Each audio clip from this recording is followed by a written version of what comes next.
నమస్తే, welcome to our channel. నటసింహం Nandamuri Balakrishna, Boyapati Srinu combination లో వచ్చినటువంటి అఖండ 2 సినిమా ఏ విధంగా ఉంది? మరి అఖండ అయితే థియేటర్లను దద్దరిల్లేలా చేస్తుంది. మరి అఖండ 2 తాండవం ఏ విధంగా జరుగుతుంది తెలుసుకునే ప్రయత్నం చేద్దాం. దీన్ని విశ్లేషించడానికి మనతో పాటుగా ఉన్నారు ప్రముఖ రాజకీయ విశ్లేషకులు అరసిమెల్లి శ్రీనివాస్ గారు. నమస్తే సార్. నమస్కారం అండి. సార్, బాలకృష్ణ గారు నటించినటువంటి అఖండ 2 డిసెంబర్ 5న రిలీజ్ అవ్వాలి. కానీ కొన్ని కారణాల వల్ల ఈ రోజు రిలీజ్ అయింది. మరి సినిమా ఎలా ఉందంటారు? యాక్చువల్ గా అఖండ 2 సినిమా అఖండ సూపర్ డూపర్ హిట్ అవటం వల్ల అఖండ 2 కి కొద్దిగా హైప్ వచ్చిందండి. బాలకృష్ణ గారి గెటప్స్ కానీ, వాళ్ళ teasers, trailer launch, pre release function ఇవన్నీ చూసిన తర్వాత సినిమా చాలా హైప్ వచ్చింది. అదే సమయంలో డిసెంబర్ 5 అంతకు ముందే రిలీజ్ అవ్వాల్సింది, మరి ఇంచేత డిసెంబర్ 5 పెట్టారు వాళ్ళు. అక్కడ కూడా అనుకోకుండా వాళ్ళకి ఆ సమయానికి ఇబ్బందులు వచ్చాయి. దాంతో సినిమా వాయిదా పడుతుందా, లేకపోతే ఆ రోజు రిలీజ్ అవుతుందా, ప్రీమియర్ షోస్ పడతాయా లేదా అనేటువంటి ఒక ఉత్కంఠ అయితే ఆ 2 రోజులు నడిచింది గట్టిగా. 4వ తారీఖు, 3వ తారీఖు, 4వ తారీఖు చాలా టెన్షన్ గా నడిచింది. తర్వాత సినిమా షోస్ లేవు, క్యాన్సిల్ అవుతున్నాయని చెప్పారు. మళ్ళీ ఎప్పుడనేటువంటి లాస్ట్ బుధవారం వరకు చెప్పలా. బుధవారం నాడు ఎప్పుడో ఈ 12వ తారీఖు అనౌన్స్మెంట్ చేసినట్టున్నారు. సరే, అయితే చాలా మంది ఏమనుకున్నారంటే అభిమానులు అయితే చాలా నిరాశపడ్డారు. నిర్మాతలో అందులో పనిచేసిన వాళ్ళందరికీ బాధ పడితే బాలకృష్ణ గారికి కూడా కొంచెం ఇబ్బందిగా అనిపించి ఉండొచ్చు. డైరెక్టర్ గారికి, వీళ్ళందరికీ, ఆర్టిస్టులు అందరికీ కూడా మంచి సినిమా పడుతుంది మనకే అనుకున్న వాళ్ళు ఒకసారి ఇలా జరిగేటప్పుడు కొంచెం వాళ్ళంతా నిరాశపడి ఉంటారు.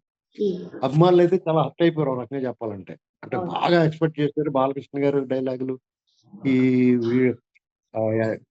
టీజర్స్ లో సీన్స్ అవి చూసి వాళ్ళు చాలా ఉత్కంఠగా ఎదురు చూశారు. సరే, మొత్తం మీద ఎలాగైతే రిలీజ్ అయింది, ప్రీమియర్స్ పడ్డాయి నిన్న. ఆ ప్రీమియర్స్ మళ్ళీ అక్కడ కూడా మళ్ళా ఒక అరగంట ఎంతో లేట్ అవుతుందని రకరకాల రూమర్స్. మొత్తం మీద ఎలాగైతే ప్రీమియర్స్ పడ్డాయి, ఎక్కడి నుంచి అన్ని చోట్ల నుంచి యునానిమస్ గా పాజిటివ్ టాక్ వచ్చింది. చాలా, ఇది ఫస్ట్ టైం. అంటే ఎవరన్నా దీని గురించి కొంచెం నెగిటివ్ గా మాట్లాడినా అది ఉద్దేశపూర్వకంగా కావాలని అనుగట్టుకుని చేయిస్తున్న ప్రచారం అనేది తెలిసిపోతుంది. జనరల్ టాక్ సాధారణంగా కొన్ని సినిమాలు బాగున్నాయి, బాగలేదు, కొంతమంది నచ్చొచ్చు, కొంతమంది నచ్చకపోతే ఎవరిష్టం వాళ్ళది. వాళ్ళ అభిరుచి మేరకి వాళ్ళు చెప్తారు. మీకు ఇలాగ పరిగెట్టుకుని రివ్యూలు ఇచ్చేవాళ్ళు సినిమాలకు వెళ్తారు కొంతమంది. ఆ రివ్యూలు ఇచ్చేవాళ్ళు, వాళ్ళలో కూడా భిన్నాభిప్రాయాలు ఉంటాయి. వాళ్ళ కోణాల్లో విశ్లేషిస్తారు. మీకు జనరల్ పబ్లిక్ రివ్యూ ఇవ్వడానికి అన్నట్టుగా వెళ్ళరు. ఆ సినిమా మీద ఆసక్తి ఉంటే వెళ్తారు. వాళ్ళు బాగున్నా కానీ బాగోలేదని చెప్పడం అలాంటివి ఆ పని చేయరు. జనరల్ పబ్లిక్ ఎలా ఉన్నా కానీ బాగానే ఉందండి, పర్లేదండి, యావరేజ్ అండి అని చెప్పేసి పోతారు. అయితే ఈ సినిమా దగ్గరికి వచ్చినప్పటికి చాలా వరకు యునానిమస్ గా హిట్ టాక్ వచ్చింది, బాగుందని పాజిటివ్ టాక్ వచ్చింది యునానిమస్ గా.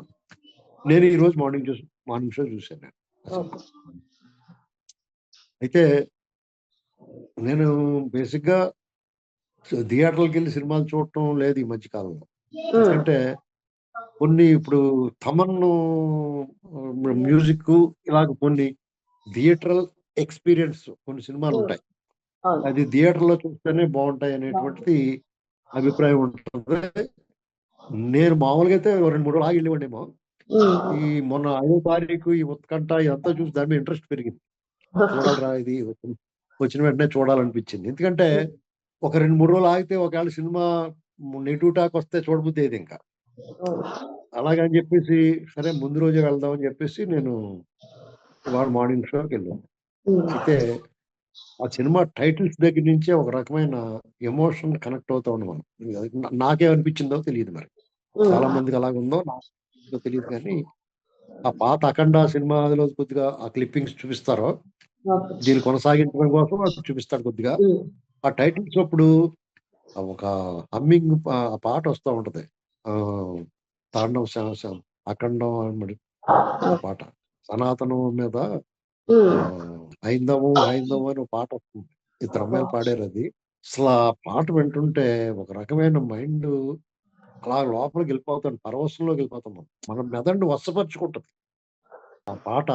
మన మెదడుని వశపరుచుకుంటామంటారు చూసారా, దాన్ని వశీకరణం అలా అనిపించిందండి నాకు. మరి తమకి అలా అనిపించిందో తెలియదు కానీ అది అనిపించింది. అలా చాలా బాగుందిరా అనిపించింది. తర్వాత జనరల్ గా సినిమా వాళ్ళ ఎత్తుగడే అది ఒక ఎవరో ఆఫీసర్ని ఎవరో తీసుకెళ్ళి అక్కడ బంధించారు. అక్కడికి వెళ్ళాలంటే అక్కడ బాలకృష్ణ గారి ఫైట్ డైలాగులు సహజంగానే ఈ అఖండ 1లో బాలకృష్ణ గారు రెండో క్యారెక్టర్ అఖండ క్యారెక్టర్ కాకుండా రెండో క్యారెక్టర్ కన్నా ఈ సినిమాలో గ్లామర్ గా ఉన్నాడు. ఓకే. బాగా సెట్ చేసింది. తర్వాత వాళ్ళ అమ్మాయి చదువుకోవడం అన్ని తీశారు. ఓ పాట సంయుక్త మీనన్ని పెట్టి కొంచెం ఫ్రెష్ గా కనిపించింది ఆ అమ్మాయి. బాలకృష్ణ గారి పక్కన ఏమన్నా పట్టుకొచ్చి పెడతారు కదా, అమ్మాయి బాగానే ఉంది. సినిమా ఒక ఒక హాఫ్ అన్ అవర్ 35 మినిట్స్ కొంచెం ఇదంతా ఉంటది కదా. సాధారణంగా ఇటువంటిది కథలోకి వెళ్ళి లోపలికంటే వెళ్ళే ముందు సాధారణంగా సినిమా ఎత్తుగడలో ఒక్కొక్కసారి కొంచెం ల్యాగ్ వస్తుంది ఏ సినిమాకి. ఇది అదేమి లేకుండా ఒక మంచి యాక్షన్ సీక్వెన్స్, ఒక పాట ఎంటర్టైన్మెంట్ పాట బాలకృష్ణ అభిమానుల కోసం అన్నట్టుగా ఒక మంచి పాట చాలా బాగుంది. అది చాలా మంది డాన్సర్లను పెట్టి చేశారేమో అది ఓరెత్తిపోయింది. అది నాకు మామూలుగా ఉన్నా కానీ వాళ్ళ అభిమానులకు మాత్రం చాలా ఉత్సాహపరుస్తూ ఉంటది. వాళ్ళు ఎంజాయ్ చేస్తారు బాగా. తర్వాత ఇది వీళ్ళ ఎత్తుగడ ఆ కుంభమేళ, ఆ దృశ్యాలు, ఇది ఇతర దేశాల కుట్ర. అఖండ సినిమాకి వచ్చినప్పుడు లోకల్ పాలిటిక్స్ మీద ఆయన తీసుకున్నాడు. లోకల్ పాలిటిక్స్, ఆ మైనింగ్ వాటి మీద. ఇది ఏకంగా ఇతర దేశాల కుట్ర, మన సరిహద్దు దేశాలైన చైనా అనుకోండి, చైనా కానీ టిబెట్ కి సంబంధించి వాళ్ళ టిబెట్ కి మనం సహకరిస్తున్నామని చైనా వాళ్ళు మన మీద కోపం పెంచుకుని అలాగ వాళ్ళు మనల్ని వాళ్ళు అటాక్ చేస్తున్నప్పుడు మన ఈ భక్తి భావం, దేవుడు అంటే నమ్మకం, దేవుడు లేడనేటువంటి వాళ్ళ కాన్సెప్ట్ తీసుకుంటారు. దేవుడు లేడు అనేటువంటి దాన్ని మన భారతదేశానికి చెప్పాలనుకుంటారు. లేడురా దేవుడు ఉన్నాడని అఖండ నిరూపిస్తాడు అనమాట. ఇది మెయిన్. దానికి మధ్యలో వచ్చిన సీన్స్ సాధారణంగా ఒక్కో సినిమాకి ఒకటో రెండో గూస్ బంప్ సీన్స్ ఉంటాయి, డైలాగులు కానీ. ఈ సినిమాలో మొత్తం గూస్ బంప్సే, అన్ని సీన్లు గూస్ బంప్స్ వస్తాయి. రోమాలు లెక్కపొడుచుకుంటూ ఉంటారు. రోమాలు లెక్కపొడుచుకుంటూ రోమాలు అలాగే ఉండిపోతాయి ఇందులో. అంటే ఇప్పుడు దేశభక్తితో సనాతన ధర్మాన్ని సింక్ చేయడంలో డైరెక్టర్ సక్సెస్ అయ్యారంటారు. ఖచ్చితంగా ఇందులో మనకి పేట్రియటిజం అలాగే సనాతన ధర్మం గురించి నిజంగా కొన్ని డైలాగులు ఉన్నాయండి. అవి మనం చెప్పకుండా సినిమాలు చూస్తే ఎంజాయ్ చేస్తాం. మనం చెప్పకూడదు, న్యాయంగా రివీల్ చేయకూడదు. అవి ఎంజాయ్ చేయాలి, లోపల ఆలోచించాలి. కొన్ని సంభాషణలు అయితే రెండో మా బాలమురళి అన్న క్యారెక్టర్ ఉంటుంది బాలకృష్ణ గారిది. ఆ క్యారెక్టర్ అఖండ పాత్రధారి బాలకృష్ణ గారు చెప్పిన సంభాషణలో చాలా పవర్ఫుల్ గా ఉంటాయండి. అది ఒక రకమైన మనల్ని జుట్టు పట్టుకుని గుంజినట్టు ఉంటుంది ఒక డైలాగ్. ఒకటైతే భక్తి భావంతో పరవశించిపోతాం, ఒక్కో దాంట్లో అయితే ఆలోచింపజేసే విధంగా ఉంటాయి. అంటే ఒక సినిమా వల్ల ఏదో ఆలోచించేసి మారిపోయి ఉంటారని కాదు. అంటే మనం నిత్యం జరుగుతున్న కొన్ని సంఘటనలో మన దైనందిన జీవితంలో రకరకాల విషయాల్లో మనం ఏమనుకుంటామో ఏమి చేయలేకపోతామో మన తెర మీద కనపడితే మనం ఎంజాయ్ చేస్తాం. ఇదే మ్యాజిక్.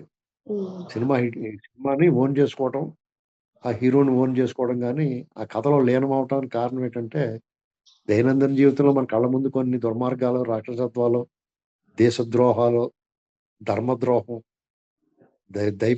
దైవద్రోహం, దైవ దూషణ ఇలాంటివన్నీ చూస్తూ ఉంటాం మనం. ఇలాంటి దాని మీద ఎవరన్నా ఒకళ్ళు వచ్చి దీని అన్నిటిని అరికడుతున్నప్పుడు మనం వాటితో ఎమోషనల్ అటాచ్మెంట్ వస్తుంది మనకి. ఆ అటాచ్మెంట్ వస్తుంది ఈ సినిమా చూస్తాం. ప్రతి ఒక్కళ్ళు ఈ సినిమా చూస్తే రాదు. ఎందుకంటే నువ్వు హిందువు అయినా కాకపోయినా, హిందువు అయితే పూర్తి స్థాయిలో నువ్వు చాలా సంతోషంగా అందులో లీనమైపోతావు. హిందువు కాకపోతే కూడా నీకు ఒక ఆలోచన పెరుగుద్ది.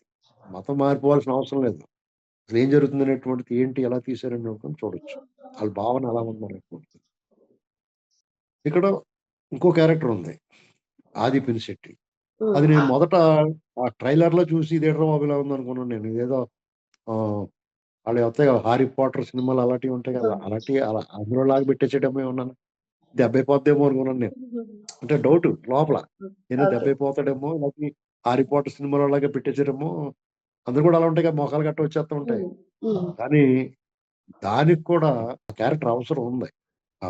ఎవరైతే ప్రతినాయకులు ఉన్నారో వాళ్ళకి ఈ అఖండ అనేటువంటి ఒక ఫోర్స్‌ని, ఈ దైవ శక్తిని ఎదుర్కోవడానికి ఒక ఈవిల్ ఎలిమెంట్ కావాలి.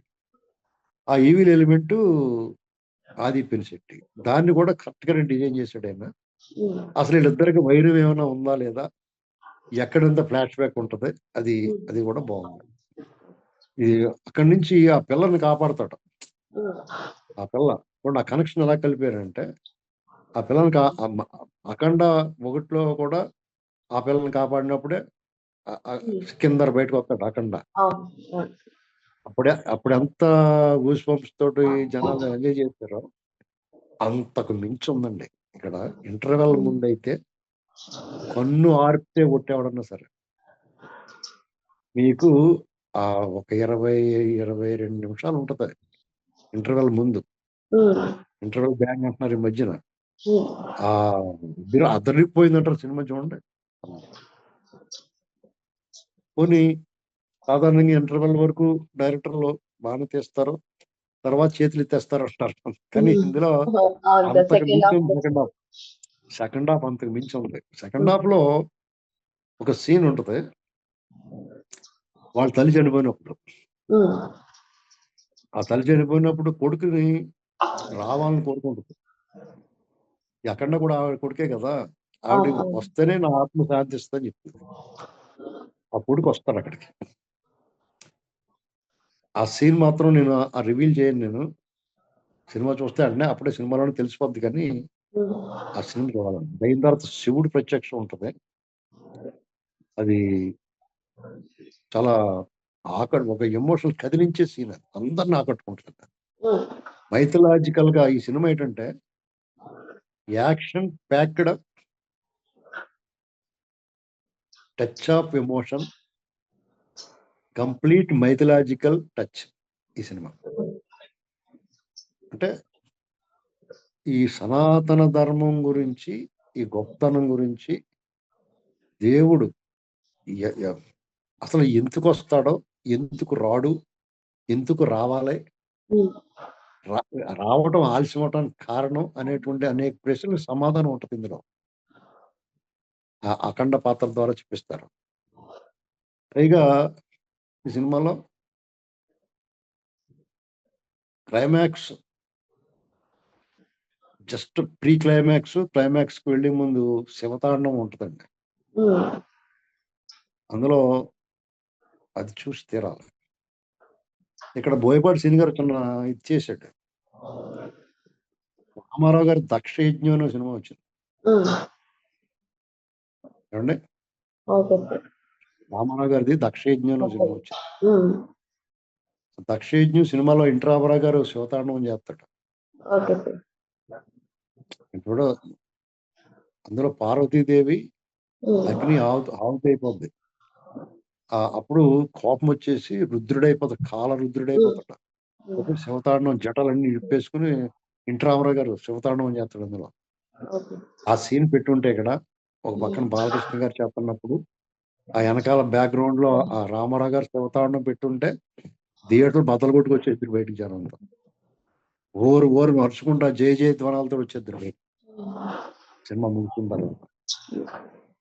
అసలు అయినా సరే ఆ శివుడి పాత్రధారి నార్త్ ఇండియన్ యాక్టర్ ఎవరో మరి ఆయన కూడా బాగా చేశాడు. ఇందులో ఇంకొక హైలైట్ సీన్ ఉంది. ఆంజనేయ దండకం చదువుతాడు బాలకృష్ణ అఖండ పాత్రధారి. తర్వాత ఆంజనేయుడి శక్తి ఆహ్వానించినట్టుగా చూపిస్తారు మనకి. ఇలా 100 ఉన్నాయండి ఎలాంటి సీన్లు. గూస్ బంప్స్ వచ్చి మీకు చాలా మంది కొంతమంది నెగిటివ్ రివ్యూలు ఇస్తున్నారు. అనవసర ప్రయాస వాళ్ళు దొరికేస్తారు. బాగోలేదు ఇలాగ ఇస్తాడంటే ఆడి బుద్ధి బయటపడద్ది అంతే. బాగోలేని సినిమా ఉందనుకోండి, జోకులు వేసుకోవచ్చు, అటకారం చేయొచ్చు, ట్రోలింగ్ చేయొచ్చు, ఉంటాయి. లోపాలు లేకుండా సినిమాలు ఎందుకుంటాయి? ఆ లోపాలు మీరు వెతుకుతామన్నా కనపడడం ఇందులో వెళ్ళిపోతూ ఉంటాయి, పాసింగ్ క్లౌడ్స్ లాగా. అంటే అంత రేసీ స్క్రీన్ ప్లే ఉంటుంది ఇందులో. చాలా వేగం ఉంది సినిమాలో. 2 గంటల 45 నిమిషాలు నాకు అప్పుడే అయిపోయింది అనిపించింది. పైగా తాండవం తాండవం అన్న తర్వాత హైందవం హైందవం అన్న పాట ఒకటి ఉంది. ఉమ్, పిల్లలు ఆ గురువు పిల్లలు ఉంటారు, బ్రాహ్మణుల పిల్లలు, పూజారి పిల్లలు, అర్చకులు, వాళ్ళందరూ ఆ శివస్తోత్రం చదువుతుంటే దద్దరిల్లిపోద్దండి. మనం అందరినీ చెప్పుకున్నాం బోయపాటి శ్రీని గారు అంటే నిజంగానే ఒక అచీవ్మెంట్ అది. ఉమ్, బాలకృష్ణ కెరీర్ మొత్తంలో మొత్తం స్క్రీన్ అంతా స్క్రీన్ టైం మొత్తం 2 గంటల 45 నిమిషాలు స్క్రీన్ టైం ఉంటే 2 గంటల 20 నిమిషాలు ఆయనే ఉన్నాడు. అలాగని చెప్పేసి మనకి ఎక్కడ ఇంకా ఉంటే బాగుంటుంది. అదే సక్సెస్. ఆయన లైఫ్ టైం అచీవ్మెంట్ ఇది ఈ సినిమా. మళ్ళా అఖండ 3 కూడా తీయకూడదు. ఇక్కడే చాలా ఎక్కువ తీశారు, ఓకే. అంతకన్నా తీయడానికి లేదు. అంటే మరి క్లైమాక్స్ లో జై అఖండ అని వచ్చింది, అఖండ 3 ఉండబోతుంది అని కూడా అంటున్నారు కదా సార్. అక్కడ ఉండకూడదు, నేను వద్దనుకుంటున్నాను, నేను తీయకూడదు. ఇంతకన్నా ఏం తీస్తాడో తీయాల్సినంత తీసాడండి, ఉమ్, అద్భుతంగా తీసాడు. అంటే మరి ఇంకేం కలెక్షన్ చెప్దామని ప్రయత్నం చేసినా రిపీట్ అయిపోతాయి సీన్లు. ఓకే. చాలా అద్భుతం, చాలా అద్భుతంగా తీసాడు. కలెక్షన్ల పరంగా ఎలా ఉండబోతుంది అంటారు? 1000 కోట్ల క్లబ్ లోకి అదేనండి. చేరుతుందంటారా? ఈ కలెక్షన్లు మనం ఆ లెక్కలు దొంగ లెక్కలు అని మనం చెప్పలేమండి. ఈ సినిమాకి అయితే మంచి కలెక్షన్లు వస్తాయి. ఉమ్, ఇప్పుడు ఆల్రెడీ వీకెండ్ అవును. నిన్న రాత్రి నుంచి ప్రీమియర్స్ చేశారు. నిన్న రాత్రి, ఇవాళ, రేపు, ఎల్లుండ వీకెండ్, శుక్ర, శని, ఆదివారాలు. డెఫినెట్ గా ఈ 3 రోజులకి ఆల్రెడీ టికెట్లు అమ్మేసుకుని ఉంటారు. ఉమ్, థియేటర్ ఏదో మామూలు డబ్బా థియేటర్ లో దొరికినాయి మాకు టికెట్లు, దానికి కూడా కొట్టుకొస్తున్నారు మళ్ళీ జనం ఫుల్ అయిపోయి. ఓకే. మామూలుగా ఇన్ని వందల వేల థియేటర్లు ఇచ్చేసినప్పుడు సాధారణంగా కొన్ని థియేటర్లు ఖాళీగా ఎడతాయి. ఉమ్, అదేమి లేకుండా అన్ని ఫుల్స్ నడుస్తున్నాయి. ఓకే. కలెక్షన్స్ బాగా గట్టుకొస్తాయి. ఉమ్, హిట్ టాక్ వచ్చింది కాబట్టి ఇవాళ దొరికే వరకు తీసుకుంటూ వెళ్తూ ఉంటారు. ఎప్పుడు ఖాళీ ఉంటే అప్పుడు తీసుకుంటారు. నైట్ షోస్ అయితే వీక్ డేస్, సోమవారం తర్వాత నైట్ షోస్ అన్ని ఫుల్ అవుతాయి గ్యారంటీ. ఉమ్, ఉమ్, మార్నింగ్ మ్యాట్నీలు ఏమైనా ఉన్నాయి కూడా, వర్కింగ్ డేస్ కదా, ఉమ్, అప్పుడు ఏమన్నా ఎక్కడన్నా డ్రాప్ అయితే డ్రాప్ అవడానికి అవకాశం ఉండకపోవచ్చు, ఎందుకంటే థియేటర్లు తగ్గుతాయి కాబట్టి. ఎందుకంటే వేరే సినిమాలు అయ్యో 2-3 సినిమాలు వస్తున్నాయి కాబట్టి ఉమ్, వాటిని కూడా థియేటర్లు ఇస్తారు కాబట్టి దీనికి ఫుల్ హౌస్ఫుల్ కలెక్షన్స్ తోటే నడవచ్చు ఈ సినిమా కంటిన్యూగా. వీడికి అడ్వాంటేజ్ ఏంటంటే ఇంక 5-6 రోజులు పోతే క్రిస్మస్ మూమెంట్, క్రిస్మస్ సెలవులు వస్తాయి, అవును. మళ్ళీ కలెక్షన్లు కొలగొడతారు. ఉమ్, పండగ దాకా సినిమాలు, పండగ సినిమాలు అవును. మీకు జనవరి ఫస్ట్ వీక్ లో కూడా ఓ రౌండ్ వేస్తారు, మడతెట్టేస్తారు శుభ్రంగా. ఉమ్, అంటే మొన్న 5వ తారీఖున వచ్చిన ఉమ్. ఇంత హైప్ లేకపోయింది ఈ సినిమాకి. అంటే పోస్ట్ పోన్ ప్రతి అయ్యి ప్లస్ పాయింట్ అయిందంటారా సార్?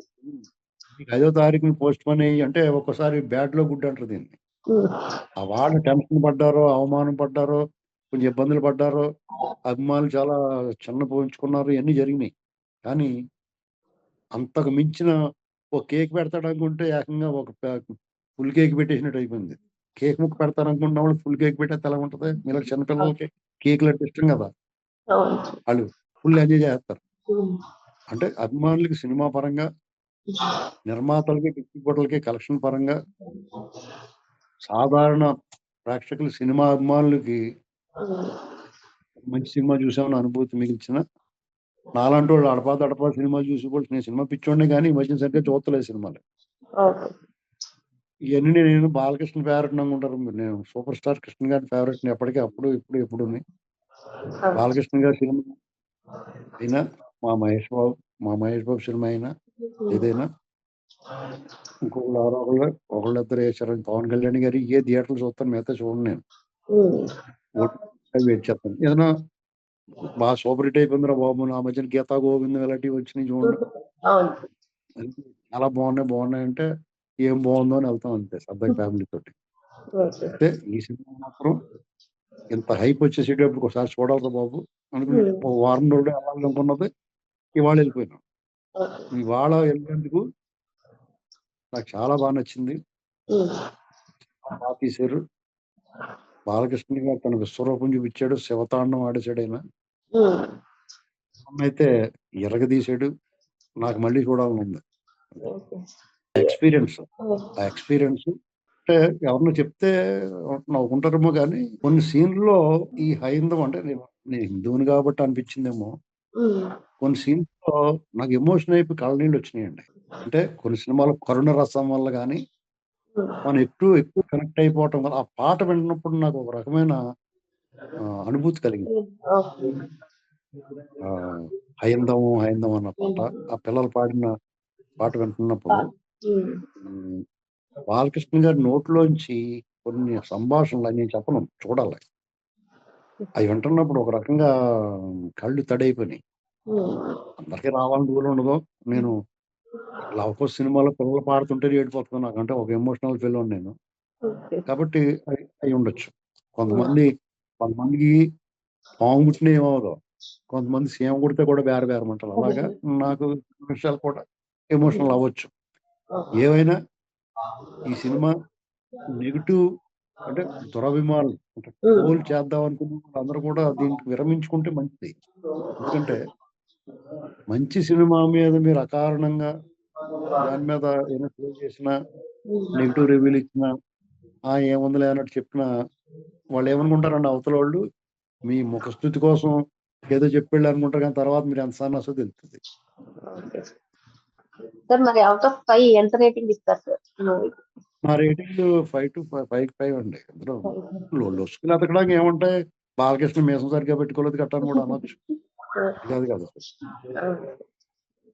మరి అఖండ 2 తాండవం అఖండ 1 కి మించి ఉందని చెప్పి శివతాండవం చూసినట్టుగానే డెఫినెట్ గా అసలు ఇందులో కాన్సెప్ట్ బోయపాటి నేను డిస్కున్ సినిమాలు తీస్తాడు అనుకున్నాను ఎన్నాళ్ళు నేను. యాక్షన్ సినిమాలు కత్తులు కటార్లు పెట్టి ఏదో రకంగా నడిపించేస్తాడే, మంచి ఎమోషనల్ సీన్స్ పెట్టేసుకొని బాలకృష్ణ గారిని నటంగా వాడేస్తాడు అనుకున్నాను. కానీ ఈ సినిమాలో మాత్రం బోయపాటి మెచ్చుకుని తీరాలండి. అంటే నా చేత మార్కులు ఎంచుకుని ఉంటే డెఫినెట్ గా అతను